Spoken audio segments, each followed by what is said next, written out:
الله الله الله الله ما لنا مولى سوى الله. بسم الله الرحمن الرحيم. السلام عليكم ورحمة الله وبركاته. الحمد لله الذي هدانا لهذا وما كنا لنهتدي لولا أن هدانا الله. أشهد أن لا إله إلا الله وأشهد أن محمدا عبده ورسوله.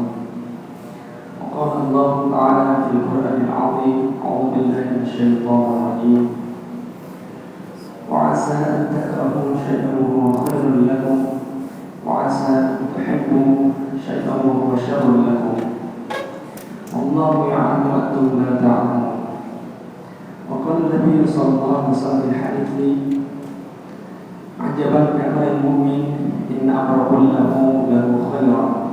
وقال: ألا وإن في الجسد مضغة إذا صلحت صلح الجسد كله وإذا فسدت فسد الجسد كله ألا وهي القلب. وقال: يا مقلب القلوب ثبت قلبي على دينك. أو كما قال النبي صلى الله عليه وسلم. Bapak Ibu hadirin jemaah salat semua yang dirahmati Allah, bersyukur kita kepada Allah Subhanahu wa taala yang mana pada kesempatan pagi hari ini kita diberikan kesehatan, kesempatan serta masih adanya kemauan dalam hati kita untuk menghadirkan jasad kita ke dalam tempat yang mulia ini, yaitu masjidnya Allah Subhanahu wa taala. Mudah-mudahan dengan kehadiran jasad kita, kehadiran fisik kita, mudah-mudahan hati kita juga hadir di sini sehingga hadirlah ketakwaan dalam hati kita. Hadirin dirahmati Allah Subhanahu wa taala. Hadirnya jasad kita di masjid ini untuk melakukan salat fardu, salat subuh secara berjamaah tidak menjamin seluruh daripada jasad kita akan baik, tidak menjamin hati kita akan baik. Namun dengan kita mengikutkan hati kita hadir, maka insya Allah kemungkinan besar kita akan menjadi orang-orang yang baik di sisi Allah Subhanahu wa taala. Karena Allah Subhanahu wa taala menjelaskan dalam Al-Qur'an, "Inna akramakum 'indallahi atqakum." Orang yang paling dekat denganku ialah orang yang memiliki hati yang takwa. Tentunya orang-orang yang berhati takwa inilah hatinya pasti lapang. Maka sesuai dengan tema yang telah diangkat oleh tim dakwah, yaitu ketakwaan melapangkan hati yang sempit. Yang dimaksud dengan ketakwaan di sini adalah ketakwaan zahir dan batin. Bukan hanya ketakwaan pada fisik saja, ketakwaan pada yang zahir saja, tetapi hendaknya hati kita juga harus dihadirkan ketakwaan. Pernah saya mendapatkan pertanyaan, Ustaz, kenapa orang ini padahal dia rajin sholat, tapi dalam bermuamalah dia melakukan kecurangan? Nah, kira-kira ada apa dengan sholatnya? Maka kalau kondisi seperti ini bisa dipastikan hatinya belum hadir di dalam masjid tersebut. Dia hanya menghadirkan fisiknya. Setiap waktu dia sholat, tapi hatinya tidak dihadirkan di dalam masjid tersebut. Sehingga dalam bermuamalah, dalam bermuasyarah, dalam bersosialisasi, dia banyak melakukan hal-hal yang menyakiti manusia, hal-hal yang menyinggung manusia, baik dari lisannya, baik dengan perbuatannya, padahal orang yang rajin sholat. Nah, hadirin rahmat Allah Subhanahu wa taala, dengan hadirnya hati kita, kita ikut menghadirkan hati kita dalam sholat, ini yang menghadirkan ketakwaan kepada Allah Subhanahu wa taala. Sehingga dengan hadirnya ketakwaan ini, kita akan merespon setiap daripada kebaikan dan keburukan itu, kita meresponnya dengan respon yang bijak. Nabi sallallahu alaihi wasallam bersabda dalam mukadimah tadi, "Ajaban li amril mu'min inna amrahu lahu khairan." Setiap urusan orang mukmin itu sungguh menakjubkan. Inna amrahu lahu khairan. Karena setiap urusannya itu akan direspon dengan baik. Setiap urusannya akan direspon dengan baik. Nah, ini keadilan, ya. Nabi SAW menyebut ketakjuban Nabi kepada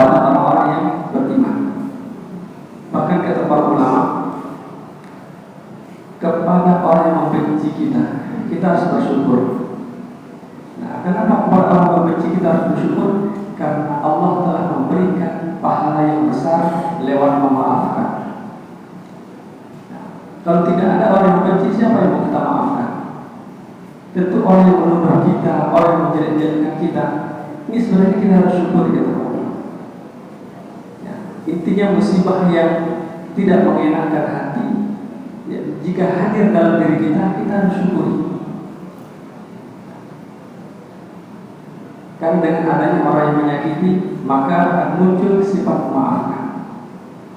Kalau kita balas kebencian mereka dengan kebencian juga, lalu apa istimewanya ujian tersebut? Dengan adanya orang yang membenci ini, maka keluarlah sifat memaafkan. Nah, memaafkan adalah suatu amalan yang mulia, amalan yang akan hadirkan pahala yang besar. Mungkin dari istighfar kita kurang, mungkin dari zikir pagi petang kita kurang, bacaan Al-Quran kurang, sehingga Allah kirimkan orang yang membenci, orang yang betul-betul menguras kesabaran kita. Nah, dengan adanya orang yang menguras kesabaran ini, muncullah sifat sabar. Ditambah lagi sifat menjengkelkan mereka, menyakiti hati kita. Maka kata Al-Quran, fa'fu anhum wastaghfir lahum. Maafkan mereka. Nah, di sini ada pahala yang besar. Nah, pahala yang sangat besar ketika ada orang kita maaf, kita maafkan. Namun yang lebih besar lagi ketika kita mampu memaafkan tanpa diminta. Kan biasanya kita itu mau memaafkan kalau diminta. Tapi ada orang yang dia memaafkan tanpa diminta. Nah, di antara juga ciri ahli surga itu yang masih hidup di dunia, mereka memaafkan tanpa diminta dan mendoakan tanpa diminta juga. Fa'fu anhum wastaghfir lahum. Maafkan mereka dan doakan mereka atas kesalahan-kesalahan yang mereka lakukan kepada Allah. Nah, mudah menyakiti, ya. Terus kita maafkan, setelah dimaafkan kita doakan lagi. Nah, ini tidak mudah dilakukan kecuali bagi mereka yang memiliki hati yang lapang. Kalau hanya sekedar memaafkan, mungkin banyak yang bisa. Tetapi mereka yang mampu mendoakan orang yang menyakitinya itu, nah ini hati orang-orang yang bersih. Bisa dikatakan ini amalannya para nabi, ini amalan keseharian para nabi itu, mendoakan umatnya yang menyakitinya, memaafkan dan sekaligus memaafkan orang-orang atau umatnya yang telah menyakitinya. Bagaimana Nabi SAW peristiwa di Taif, ketika Nabi SAW berharap di Taif ini bisa menjadi markas dakwah terbesar. Namun apa harapan Nabi, apa hasilnya ketika beliau datang ke Taif berharap dengan penuh bahwasanya di Taif ini nanti bakal menjadi markas dakwah terbesarnya, karena di Taif itu banyak keluarga Nabi dari ibunya. Nah, sehingga dia berharap besar. Namun yang terjadi malah sebaliknya. Nabi divonis zina, Nabi divonis sudah kurang waras, sampai Nabi SAW dilempari batu oleh para pemuda dan anak-anaknya. Anak-anak anak kecil. Nah, yang terjadi malah sebaliknya. Namun apa yang Nabi SAW doakan kepada penduduk Taif? Ya Allah, aku telah memaafkan mereka. Tolong ampuni dosa-dosanya, karena mereka melakukan semua itu karena ketidaktahuan. Padahal hadir malaikat Jibril pada saat itu. Wahai Muhammad, apapun yang kau perintahkan kepadaku, maka kau akan lakukan. Itu malaikat yang menjaga gunung. Malaikat Jibril juga hadir. Nah, kalau sekelas nasihati kita yang mudah terluka, ya, diminta apa yang kau lakukan kepada mereka yang telah menyakiti, maka dengan mudah kita mengatakan hancurkan mereka. Tapi Nabi memiliki hati yang bersih, memaafkan, kemudian langsung mendoakan, ampuni mereka ya Allah, karena mereka telah melempariku dengan batu. Ampuni mereka ya Allah, karena mereka telah mencaciku. Karena mereka melakukan semua itu dikarenakan ketidaktahuan mereka kepada Allah. Nah, hadirin Allah Subhanahu wa Ta'ala, dengan ketakwaan selalu menghadirkan hati di saat kita ibadah, ini akan menjadikan hati kita itu lapang, menjadikan hati kita itu mudah memaafkan, mudah mendoakan orang lain. Hadirin dari Allah Subhanahu wa taala, dalam setiap kejadian, kalau hati kita itu lapang akan memberikan respon yang baik, respon yang bijak. Di Quran surah Al-Baqarah ayat 216, Allah Subhanahu wa taala memberikan penjelasan kepada kita bahwa setiap sesuatu itu yang terjadi pada kita selalu baik. Kalau baik menurut Allah, insya Allah baik bagi kita, dan itu pasti baik bagi kita. Wa asa an takrahu syai'an wa huwa khairun lakum. Boleh jadi kamu tidak menyukai sesuatu, wa huwa khairun lakum, padahal itu baik bagimu. Wa asa tuhibbu syai'an, boleh jadi kamu menyukai sesuatu, wa huwa syarrun lakum, padahal itu tidak baik bagimu.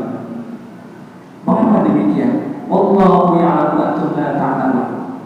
Kata Allah, Allah lebih mengetahui dan kamu tidak mengetahui. Makanya Allah memberikan sesuatu yang kadang-kadang kita tidak sukai, ya, memberikan sesuatu yang kita sukai dan memberikan sesuatu yang kita tidak sukai. Nah, kalau kita semuanya kembalikan kepada Allah, maka ini yang menjadikan naiknya level keimanan kita. Jika kita kembalikan kepada Allah, maka dalam Al-Quran surah Al-Baqarah, alladzina idza asabatuhum musibah, jika kalian ditimpa satu musibah, musibah itu ialah sesuatu yang tidak mengenakan hati, itu umumnya. Nah, adapun ujian itu ialah sesuatu yang menyenangkan dan tidak menyenangkan. Tapi kalau musibah, karena di dalam Al-Quran itu ada kata musibah, ada kata ujian. Ujian itu disebut dengan nablu. Wala nabluwannakum bisyai'in minal khauf wal ju'. Nah, kami akan menguji kalian dengan sesuatu yang menyenangkan dan dengan sesuatu yang tidak menyenangkan. Nah, ini ujian. Tapi kalau musibah, ini lebih kepada sesuatu yang tidak menyenangkan. Nah, jadi ujian tersebut ini diberikan kepada mereka yang taat, ya, bagi mereka yang memiliki amalan yang di atas rata-rata. Nah, ini ujian diberikan kepada mereka. Adapun musibah, adapun musibah ini yang berupa sesuatu yang tidak mengenakan, ini keseringan hadir kepada mereka yang agak jauh dari Allah. Nah, sehingga itu akan menjadi teguran, bukan ujian. Jadi kalau orang yang jauh dari Allah diberikan satu musibah yang tidak mengenakan hati, itu bukanlah ujian, tetapi itu adalah teguran. Allah menegurnya agar dia kembali kepadanya, agar dia kembali ke jalan Allah. Nah, jangan di jalan itu terus. Nah, agar dia kembali ke Allah, diberikanlah teguran. Adapun orang-orang yang taat, yang sudah istiqomah dalam ibadahnya, yang sering melakukan proses pendekatan kepada Allah, maka diberikan satu musibah, dan inilah disebut dengan ujian. Nah, hadirin dari Allah Subhanahu wa taala, ketika kita diberikan suatu musibah kepada Allah, di dalam Al-Quran menyebutkan alladzina idza asabatuhum musibah qalu inna lillahi wa inna ilaihi raji'un. Sesungguhnya ini datang dari Allah dan akan kembali kepada Allah. Nah, kalau hadir kalimat ini ketika kita ditimpa suatu musibah, ini akan menaikkan keimanan kita, yang akan menyegarkan kita bahwasanya kita akan kembali kepada Allah. Untuk mengecas keimanan kita yang sudah hampir drop dengan musibah tersebut, maka butuh ada orang yang mengingatkan. Ketika kita ditimpa suatu musibah, datang kawan yang mengingatkan, inna lillahi wa inna ilaihi raji'un. Maka akan kembali kita teringat dengan arti ayat ini, bahwasanya kita berasal dari Allah, kita datang dari Allah, dan kita akan kembali kepada Allah. Jadi jangan karena dia ustaz dan gak usah diingatkan, dia hafal ayat itu. Walaupun dia hafal, kalau dia ditimpa musibah, seketika itu dia akan down, dia akan lupa ayat ini. Makanya pentingnya mengingatkan. Ketika seseorang, entah dia ustaz, entah dia orang yang ahli agama, ketika dia ditimpa musibah, hampir sama, dia akan down dan dia akan lupa. Maka Allah Subhanahu wa taala merintahkan kepada kita, "Fadzakir fa inna dzikra tanfa'ul mu'minin." Berikan peringatan, karena peringatan itu akan bermanfaat bagi mereka yang beriman. Tapi kalau orang muslim begitu ada ahli keluarganya meninggal, misalnya tetangga keluarganya meninggal, terus kita bilang inna lillahi wa inna ilaihi raji'un, maka itu tidak begitu bermanfaat bagi mereka.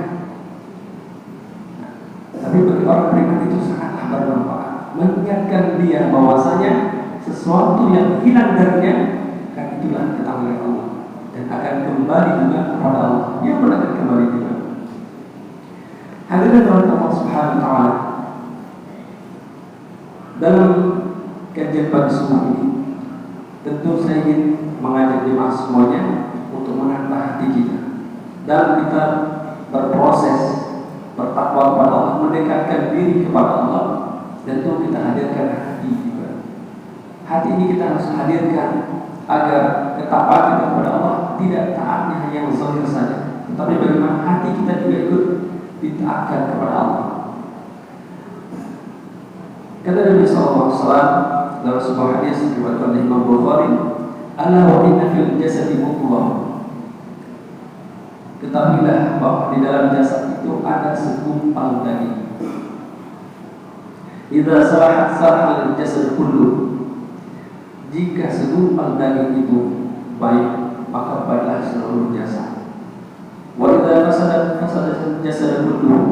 Jika segumpal daging itu buruk, fasadat jasad kullu, maka buruklah seluruh anggota tubuh. Ala wahya al-qalbu, dan ketahuilah kalian segumpal daging itu ialah hati. Para ulama mayoritas mengatakan al-qalbu itu ialah jantung. Nah, hadirin Allah Subhanahu wa taala, hati kita kalau tidak dilatih untuk dihadirkan dalam ibadah, kadang-kadang dalam sholat kita itu pikiran kemana-mana. Ya, jasad kita di masjid tapi pikiran kita gentayangan ke pasar lah, tempat kerja lah. Jadi dengan tidak hadirnya hati ini yang belum, sholat itu belum maksimal memberikan manfaat kepada kita. Tapi ini masih mending, ya, sholat pikiran kemana-mana ini masih mending daripada mereka ada yang kemana-mana tapi nggak sholat. Ya, sholat pikiran kemana-mana ini masih mending daripada mereka yang kemana-mana tidak sholat. Nah, tapi perlu dibenahi juga. Kita yang sudah sering hadir di masjid, hadirkan hati kita juga. Ya, hadirkan hati kita untuk berhadap kepada Allah. Ya, jangan sampai pas saat sholat hati kita tidak hadir. Bagaimana ciri-cirinya? Bertanya kemana-mana pikiran itu. Nabi SAW sangat sering berdoa, ya, sampai doa ini sering didengar oleh Ummu Salamah. Doa yang sering Nabi SAW panjatkan ialah ya muqallibal qulub tsabbit qalbi ala dinik. Ya muqallibal qulub tsabbit qalbi ala dinik. Wahai Zat yang membolak-balikkan hati, wahai Engkau Allah yang membolak-balikkan hati, yang memegang hati, tsabbit qalbi ala dinik. Teguhkanlah hatiku di atas agamamu. Nah, sampai Ummu Salamah itu bertanya, ya Rasulullah, kenapa engkau sering mengucapkan doa ini? Padahal engkau ini seorang nabi, engkau sudah terampuni dosa-dosanya, engkau sudah tidak memaafkan kesalahan-kesalahannya. Maka Nabi SAW jawab, ya Ummu Salamah, innahu laysa adamiyyun illa wa qalbuhu baina aqwa'ini min asabi'illah. Wahai Ummu Salamah, yang namanya hati manusia selalu berada di antara jari jemari Allah. Siapa saja yang Allah kehendaki, faman syaa'a qama wa man syaa'a zagha. Siapa saja yang Allah kehendaki, maka Allah akan berikan keteguhan iman. Dan siapa saja yang Allah kehendaki, Allah juga bisa menyesatkannya. Tentu Allah menyesatkan hati seseorang tersebut dikarenakan ikhtiarnya, dikarenakan prasangkanya kepada Allah. Ana 'inda dhanni 'abdi, aku bergantung pada prasangka hamba-Ku. Maka hati-hati kita kalau berdoa kepada Allah. Kadang-kadang di saat kita berdoa, hati kita masih berprasangka B. Ya Allah, berikanlah rezeki, ya Allah, berikanlah aku rezeki yang halal. dalam hatinya yang haram aja susah. Ini kondisi corona kayak gini, tidak bisa nggak ya?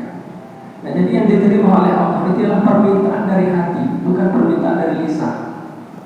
Nah, jadi kalau tidak sinkron antara lisan dengan hati ini, maka akan sulit naik doa kita. Ya, sama juga dengan kita beruqyah. Begitu kita baca ayat kursi, nah kemudian sambil kita nunjuk oleh kesurupan, ya lisan baca ayat kursi tapi hati masih ragu. Benar bisa nggak ini dia sadar ini? Bisa nggak ini? Maka sulit. Ya, akan bereaksi ayat tersebut pada jin yang memasuki tubuh pasien. Nah, maka butuh keyakinan yang kuat. Bukan hanya lisan yang fasih membaca ayat kursi, tapi hati yang ragu. Ini yang menyebabkan pasien itu sulit untuk mendapatkan kesadaran, kesembuhan. Dikarenakan hatinya masih ragu. Ini benar bisa nggak ini ayat ini bisa menyembuhkan orang? Bisa nggak ini Al-Quran bisa menjadi solusi bagi dia? Bisa nggak Al-Quran menjadi penyembuh bagi dia? Nah, keraguan yang kuat dalam hatinya. Dan apapun yang terbersih di hati kita, itulah yang Allah nilai. Apa yang diminta oleh hati itu yang Allah kabulkan, bukan yang diminta oleh lisan. Dan alangkah baiknya jika lisan kita sinkron dengan apa yang di hati. Ini akan menyebabkan memudahkan doa itu untuk dikabulkan oleh Allah, karena lisan dengan hati sinkron dia. Hadirin rahmat Allah Subhanahu wa taala, hati kita ini ya, di dalam Al-Qur'an Allah sebutkan lahum qulubun la yafqahuna biha. Mereka yang memiliki hati tapi tidak digunakan untuk memahami ayat-ayat Allah, wala qad zara'na li jahannam.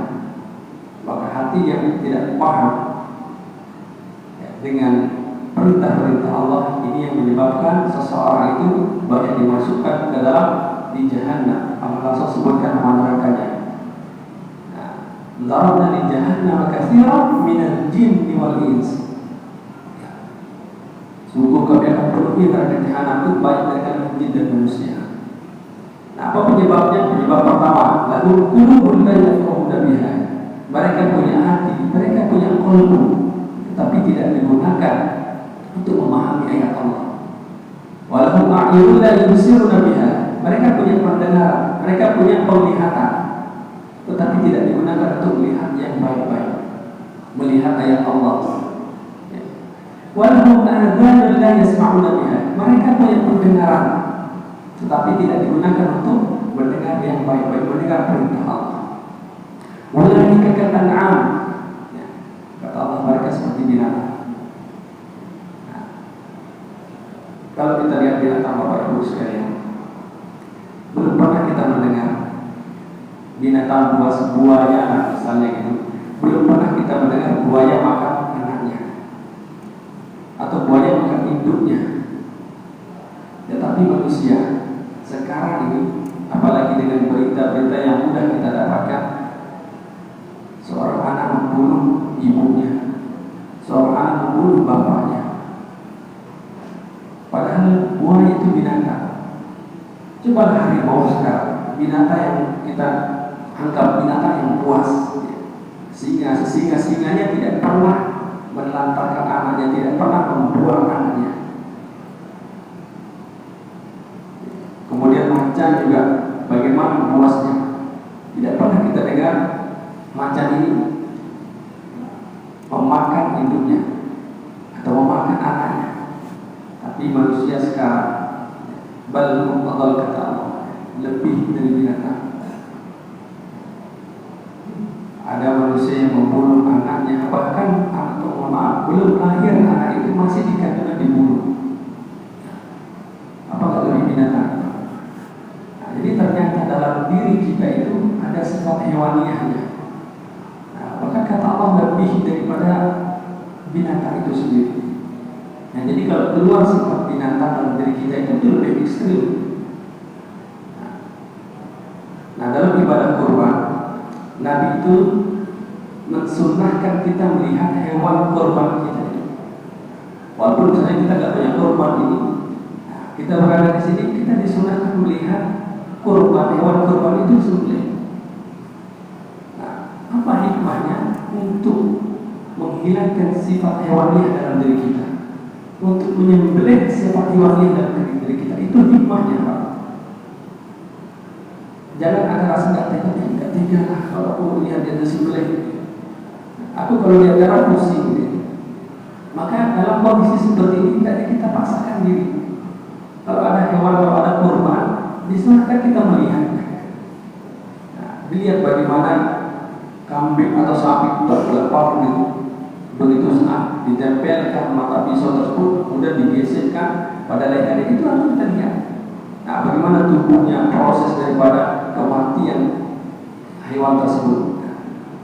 Hikmahnya itu untuk menghilangkan sifat hewaniah kita. Nah, jangan dikira kita manusia ini tidak punya sifat hewaniah, ada. Ya. Tapi mereka yang selalu melatihnya, menghadirkannya ke masjid, ini yang menjadikan sifat hewaniah itu sedikit demi sedikit hilang. Tapi bukan berarti hilang total. Ya. Suatu saat pasti akan muncul ketika amarah itu sudah tidak bisa dikontrol, keluar sifat hewaniah. Jadi kalau kurban, ya, harus ramai-ramai lihat tengok. Ya, itu hikmahnya adalah untuk menghilangkan sedikit demi sedikit, untuk menjinakkan sifat hewannya.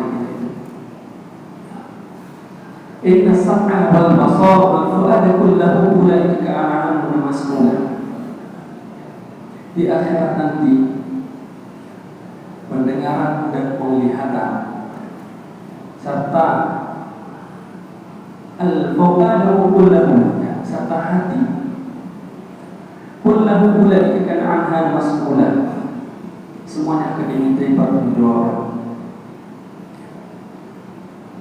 Setiap apa yang kita kerjakan, ya, dari pendengaran, penglihatan. Nah, pendengaran dan penglihatan ini apapun yang dilihat, apapun didengarkan, itu karena dorongan dari hati. Al-qalbu malikul jasad, kata para ulama. Jadi qalbu itu ialah rajanya jasad. Ya, sebagaimana kata Nabi SAW tadi, inna fil jasadi mudghah wa hiya al-qalbu. Hati itu kalau baik, penglihatan ini akan baik, pendengaran kita itu akan baik. Kalau hati itu baik. Tapi kalau hati itu busuk, penglihatannya itu pasti mencari-cari keburukan orang lain. Kalau hati itu busuk, pasti mata itu akan melihat sesuatu yang tidak baik, mencari-cari kesalahan orang lain, mencari-cari kelemahannya. Ini kalau busuknya hati itu. Maka kalau kita dihadapkan dengan orang seperti itu, kata para ulama, hati orang yang busuk itu buruk itu seperti buah yang busuk juga. Kalau ada buah yang busuk mengganggu penciuman kita, dibiarkan saja, biarkan saja, tidak usah dilempar, karena nanti dia akan jatuh sendiri. Begitu juga orang yang banyak membenci kita, yang banyak tidak suka kepada kita, dibiarkan saja, nanti dia akan jatuh sendiri dengan perkataannya. Karena setiap perkataan itu akan kembali kepada orang yang mengatakannya.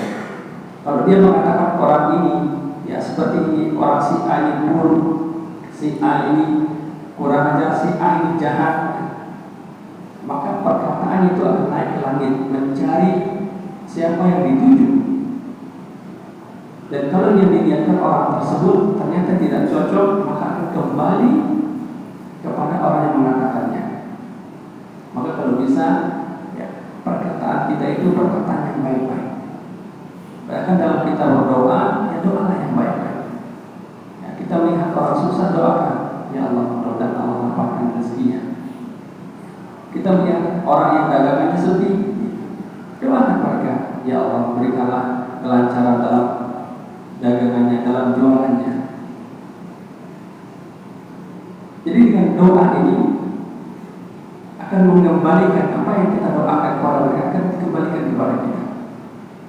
Pernah Nabi SAW ditanya oleh seorang laki-laki, ya Rasulullah, bagaimana caranya agar aku berdoa cepat dikabulkan doa? Maka kata Nabi SAW, jika engkau ingin berdoa, pinjamlah lisan malaikat. Kagetlah laki-laki sahabat ini. Ini aneh-aneh aja. Kamu doa masuk pinjam lisan malaikat. Tapi karena dia bertanya, dia butuh, bagaimana caranya meminjam sama malaikat? Ya Rasulullah, caranya itu kau doakan ya saudaramu, maka malaikat akan mendoakan. Ya, ketika kau berdoa yang baik, maka malaikat menjawab, walaka mislu, dan bagimu apa yang kau doakan, dan bagimu hal yang serupa. Nah, ketika kita mendoakan orang itu bahagia, maka kita pun akan diberikan. Maka para malaikat walaka mislu, dia juga ya Allah. Apa yang didoakan untuk saudaranya, dia juga ya Allah, berikan kepadanya. Nah, sering-sering mendoakan orang lain, Allah akan memberikan ya kepada kita apa yang kita doakan kepada orang lain. Nah, dari berkata Allah Subhanahu wa taala di akhirat nanti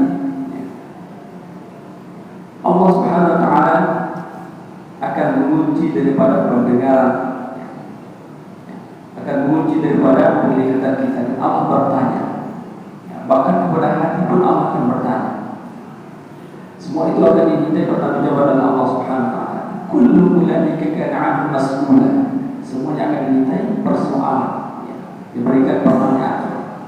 Dalam surah Yasin juga Allah menyebutkan al-yawma nakhtimu 'ala afwahihim wa tukallimuna aydihim wa tashhadu arjuluhum bima kanu yaksibun.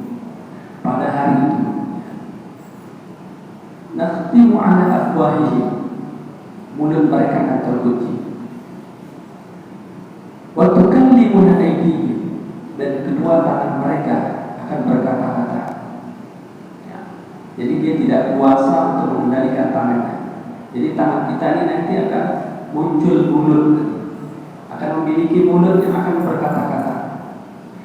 Wa tashhadu arjuluhum, dan kedua kaki mereka akan ikut berkata-kata, memberikan kesaksian bima kanu yaksibun, atas apa yang telah dikerjakan di dunia.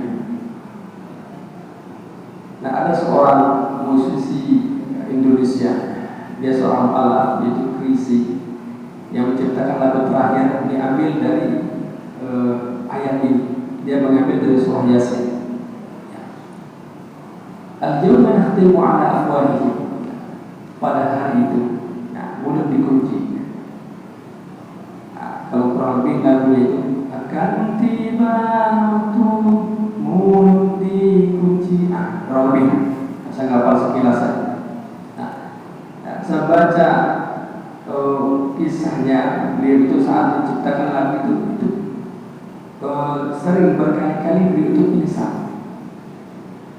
Nah, beliau ingin menciptakan satu lagu dan ini bisa menjadi nasihat terakhir. Ini lagu terakhir bagi beliau.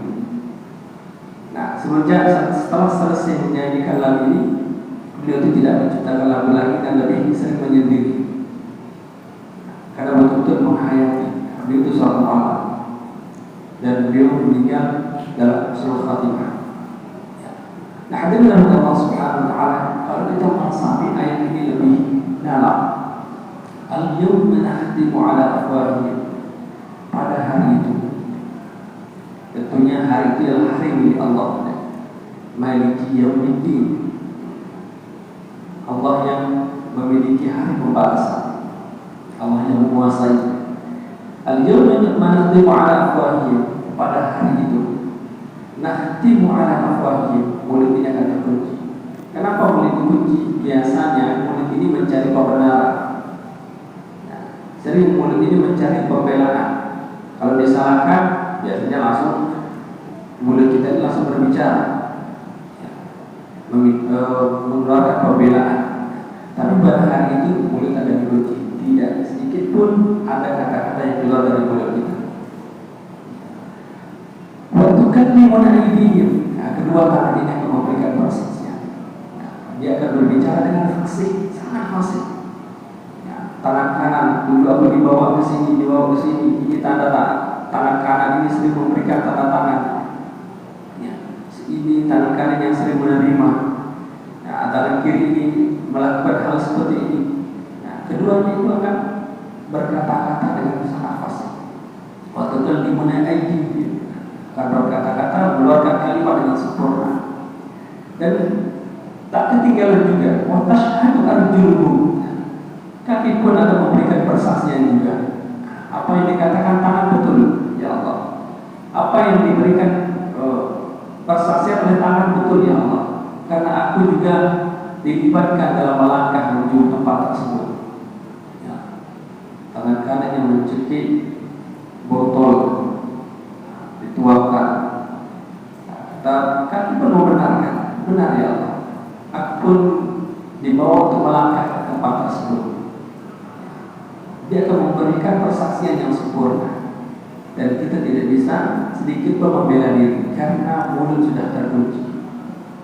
Wa tashhadu arjuluhum bima kanu yaksibun. Semua perbuatan kita akan dibuka pada hari itu oleh kedua tangan dan kaki kita. Nah, hadirin dari Allah Subhanahu wa taala, rusaknya hati ini tentu ada sebab. Di antara sebab itu ada empat hal yang membuat rusaknya hati. Apa saja yang membuat rusaknya hati kita? Yang pertama ialah banyak bicara. Kata Nabi sallallahu alaihi wasallam dalam hadis riwayat Tirmidzi, la tuksirul kalam bi ghairi dzikrillah. Janganlah kalian banyak berbicara tanpa mengingat Allah. Fa inna kasratul kalam bi ghairi dzikrillah faswadatun lil qalbi wa inna ab'ada. Karena banyak berbicara tanpa berzikir, tanpa ada menyebut nama Allah, akan membuat hati kita itu keras. Membuat hati kita itu keras. Sehingga wa inna ab'adan nas min al-qalbi al-qasi, akan menjadikan hati kita itu keras. Dan orang yang paling jauh dengan Allah ialah orang yang hatinya keras, sulit menerima kebenaran. Begitu dinasihati, baru aja kemarin hijrah, udah lama hijrahnya.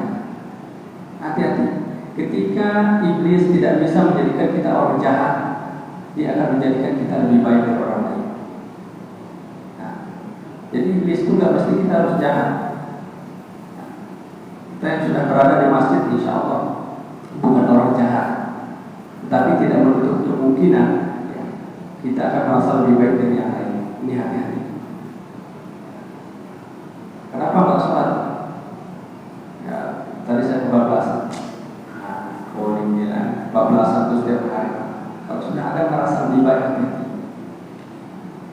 Itu misi-misi iblis terakhir itu, setelah ingin menjadikan orang jahat yang nggak berhasil, dia akan menjadikan hati orang itu merasa lebih baik dari yang lain. Makanya kurangi banyak berbicara. Kata Nabi sallallahu alaihi wasallam, "Maka yu'minu billahi wal yawmil akhir falyaqul khairan." Nah, jika kau benar-benar beriman kepada Allah dan hari akhir, berkatalah yang baik. Ya. Oh dia sebut, kalau tidak ada perkataan yang baik, diam saja. Ya. Nah, ini penyebab utama kerasnya hati itu banyak bicara. Kalau bicaranya itu banyak maslahat, itu baik, itu akan melembutkan hatinya. Kalau dia banyak bicara tapi bicara yang baik-baik, bicara kepada kemaslahatan orang lain. Adapun yang kedua, ini mungkin agak sedikit berat ya bagi kita. Banyak makan. Ternyata banyak makan itu mengeraskan hati. Nah, saya pun begitu melihat ada penyebab kerasnya hati, begitu saya banyak makan, ini berat kan. Ya, ternyata banyak makan itu akan mengeraskan hati. Tetapi ada dua tempat kita boleh banyak makan. Yang pertama, kita makan sahur dengan niat supaya besok kuat puasa. Ini boleh, jadi ada celah ini. Itu bisa itu banyak makan itu ada celah. Ya. Makan ketika makan sahur, niatnya supaya besok kuat. Mungkin bagi para pekerja berat khususnya, dia banyak makan yang dimakan sahur itu boleh. Nah, yang kedua ialah ketika dia menjadi tuan rumah, ya, banyak tamu yang datang minta ingin ditemani makan gitu. Jangan berhenti sebelum tuan tamu itu berhenti. Ini cara kita menghormati tuan tamu. Nah, kita makannya sedikit-sedikit, nanti datang tamu teman dikit-dikit. Ya, meskipun agak banyak. Nah, jadi kalau makan kenyang di kondisi seperti ini, kita menjadi tuan rumah, maka boleh diperbolehkan kita ikut makan banyak. Nah, kalau kuatnya. Luqman bin Hakim berwasiat kepada anaknya, wahai anakku, jika perutmu penuh, maka pikiranmu akan menjadi tumpul. Hikmah dari perkataanmu juga akan tertutup, dan anggota tubuhmu akan lemah di bawah untuk beribadah. Dan biasanya akan ada orang yang apalagi puasa, ya, kan dia kalau berbuka dia nggak mau makanan berat, dia makanan ringan. Karena nanti kalau dia makan makanan berat, makan nasi, ya, setelah berbuka atau sholat maghrib itu, nah, ada orang mengatakan biasanya kalau bisa terawih nanti ngantuk, nah, karena apa? Kekenyangan. Ya, dia kekenyangan, kalau kekenyangan itu ngantuk, ya dia artinya dia lemah beribadah. Tidak selalu menjamin bahwasanya dengan kenyang itu kita dapat beribadah, tidak selalu. Nah, kenyang itu bisa menyebabkan ngantuk. Nah, ada pun orang yang ngantuk sekarang bukan karena kekenyangan. Nah, karena saya yakin sebelum sholat subuh nggak ada yang makan. Ya, itu karena ketenangan saja, bukan kekenyangan. Ya. Kemudian yang ketiga yang menjadi rusaknya hati itu, yang ketiga yang bergaul dengan orang yang buruk akhlaknya. Kalau sekiranya iman kita itu iman yang mudah terkontaminasi, ya, iman yang mudah terikut suasana, ya, kalau bisa jauhi orang yang memiliki akhlak yang buruk, orang yang buruk. Tetapi kalau kita yakin bahwasanya kita bisa mengaturnya, iman kita itu kuat, silakan. Tetapi kalau sekiranya iman kita itu nanti bakal terikut mereka, maka jangan. Karena di Al-Quran itu Allah sudah ceritakan bahwasanya ada orang-orang yang menyesal, ya, berkawan dengannya. Di Quran surah Al-Furqan ayat 29, ya, ayat 29, ayat 28, ayat 29. Ya wailata laitani lam attakhidh fulanan khalilan. Kata orang ini, ya Allah, nyesal aku ya Allah. Andaikan aku tidak menjadikan si fulan sebagai teman akrabku. Nyesal aku ya Allah menjadikan dia teman dekatku dulu. Nah, karena dia, aku banyak terjerumus pada, ya, kebinasaan, pada kelalaian, ya, karena dia ya Allah. Laqad udalli 'an dzikri ba'da idza ja'ani wa kana syaitanu lil insani khadula. Sungguh dia telah menyesatkan dan menjauhkan aku dari majelis-majelis itu, khususnya majelis Al-Quran. Wa kana syaitanu 'an dzikri ba'da idza ja'ani. Ketika Al-Quran datang kepadaku, nah dia pulang yang aja. Ada orang taksi yuk, ada taksi di Marbella. Ini malam karaoke ini keluar, kalah tadi. Nah, baru sampai, ayolah keluar. Ayo aja lah, udah beli sapi. Nanti aku yang bayar. Nah, ayo. Jadi teman-teman yang banyak melalaikan ini di akhirat nanti dia memiliki penyesalan yang luar biasa, sampai Allah cantumkan dalam Al-Quran bagaimana kondisi orang-orang yang banyak melalaikan orang lain. Ya. Dan yang paling menyesal itu adalah orang dilalaikan ini, yang saling berkawan sama dia. Ya. Kemudian yang terakhir, ya, yaitu banyak memandang. Baik memandang ini kita melihat ini sebenarnya dalam kita lihat contoh keindahan ciptaan manusia itu yang diindah Allah, ciptaan manusia, buatan manusia.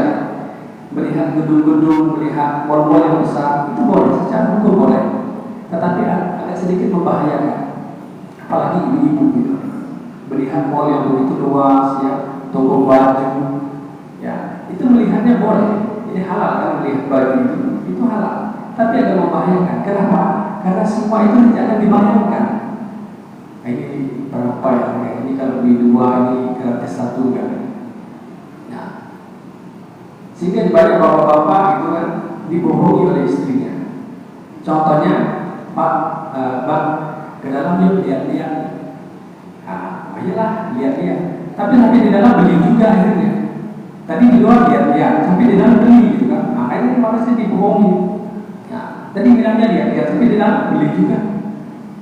Nah, melihat sesuatu itu yang tidak ada larangan langsung dari Allah itu boleh.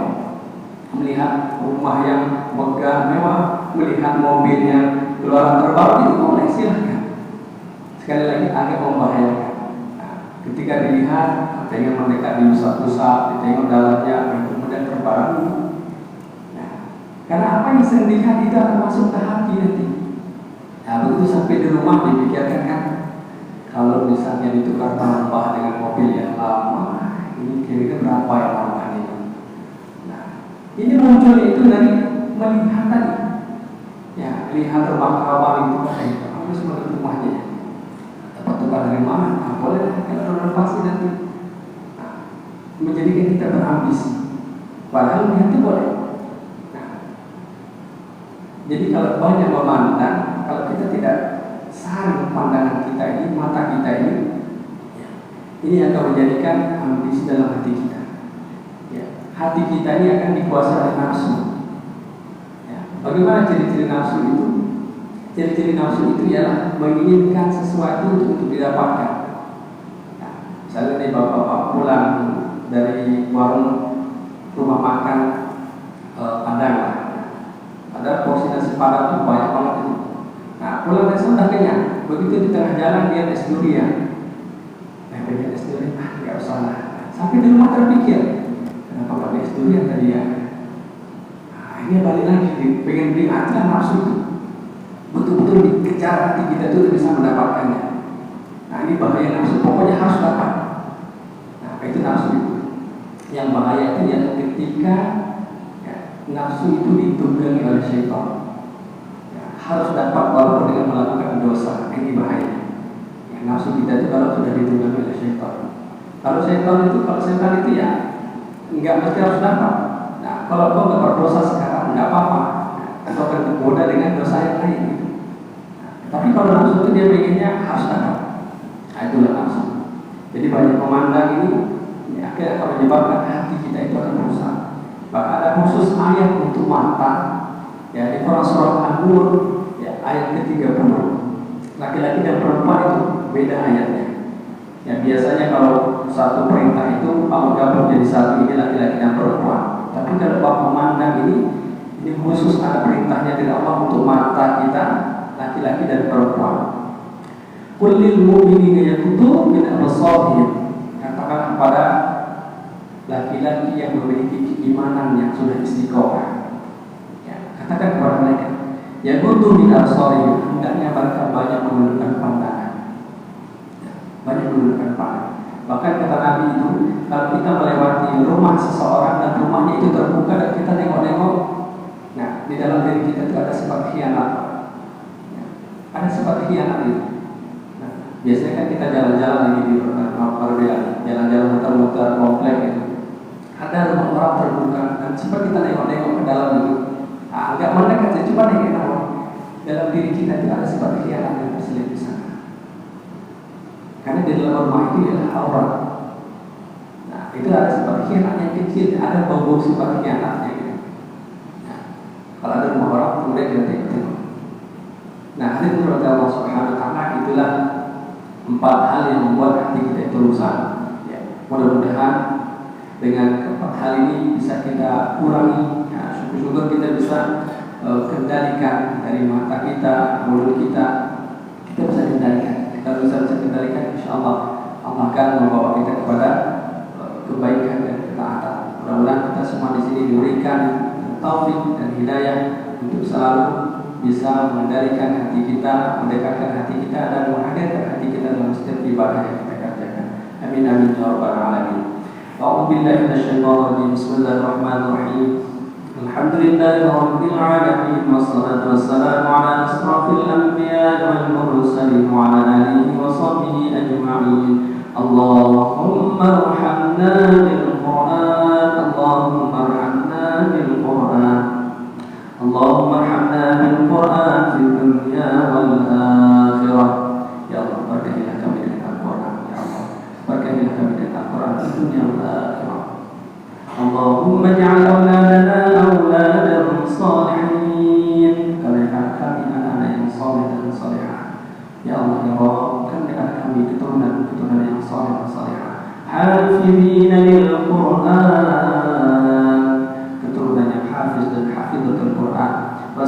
sunnati fuqaha fiddin, yang mengamalkan sunnah-sunnah dalam agama ya Allah.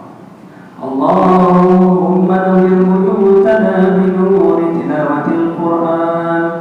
Ya Allah ya Rabb, terangilah rumah kami dengan cahaya bacaan Al-Quran ya Allah. Terangilah rumah kami dengan cahaya Al-Quran ya Allah. Wa nawwir qulubana bi nuri tilawatil Qur'an. Terangilah hati kami dengan cahaya Al-Quran ya Allah. Allahumma adkhilna al-jannata ma'al Qur'an. Masukkanlah kami dalam surga bersama dengan Al-Quran ya Allah. Allahumma astur 'uyubana fid dunya wal akhirah. Ya Allah, tutuplah aib-aib kami ya Allah. Aib kami di dunia dan di akhirat ya Allah. Janganlah Kau tampakkan aib-aib kami ya Allah. Jangan tampakkan kesalahan kami ya Allah. Tutuplah aib kami serapat-rapatnya ya Allah, di dunia dan di akhirat ya Allah. Allahumma astur 'uyubana fid dunya wal akhirah. Allahumma ighfir lana dhunubana. Ya Allah, ampunlah dosa-dosa kami ya Allah. Wa liwalidina, dan kedua orang tua kami ya Allah. Warhamhuma kama rabbawna shighara. Rahmatilah kedua orang tua kami ya Allah. Berikanlah mereka kemuliaan ya Allah. Berikanlah mereka keberkahan ya Allah. Ya Allah ya Rabb, di antara kami ada kedua orang tua kami yang sudah meninggal dunia ya Allah. Keberkahilah kehidupan dan akhirat ya Allah. Ya Allah ya Rabb, ampunilah dosa-dosanya ya Allah. Terimalah amal ibadahnya ya Allah. Jadikanlah kuburnya ya Allah kubur yang lapang. Karuniakanlah mereka kemuliaan ya Allah. Tempatkan mereka ya Allah di tempat kemuliaan orang-orang yang telah memuliakan. Gabungkanlah mereka ya Allah bersama orang-orang yang saleh ya Allah. Allahumma rabbana taqabbal minna. Ya Allah, terimalah amal ibadah kami ya Allah. Terimalah ibadah kami ya Allah. Innaka antas sami'ul 'alim, tub 'alaina innaka antat tawwabur rahim. Allahumma rabbana zalamna anfusana. Ya Allah ya Rabb, kami telah banyak berzalimi dari kami ya Allah. Wa in lam taghfir lana, maka ampunlah dosa-dosa kami ya Allah. Ampunlah kesalahan kami ya Allah. Wa tarhamna, rahmatilah kami ya Allah. Rahmatilah kehidupan kami, rahmatilah keluarga kami, rahmatilah keturunan kami ya Allah. Wa in lam taghfir lana wa tarhamna lanakunanna minal khasirin. Karena tanpa ampun dan rahmat-Mu ya Allah, kami akan menjadi hamba-Mu yang rugi. Kami akan menjadi orang-orang yang rugi dunia dan akhirat. Allahumma rabbana atina fid dunya hasanah wa fil akhirati hasanatan wa qina adzabannar. Karuniakan kami kebaikan di dunia dan kebaikan di akhirat. Dan karuniakan kami Allah kebahagiaan dunia dan kebahagiaan di akhirat ya Allah. Ya Allah ya Rabb, kumpulkanlah kami di akhirat-Mu ya Allah, khususnya di surga-Mu ya Allah, sebagaimana Kau mengumpulkan kami di dunia-Mu ya Allah. Wa sallallahu ala khairi khalqihi sayyidina Muhammadin wa ala alihi wa sahbihi ajma'in. Walhamdulillahi rabbil alamin bi barakatil Fatihah. A'udzubillahi minasyaitonir rajim.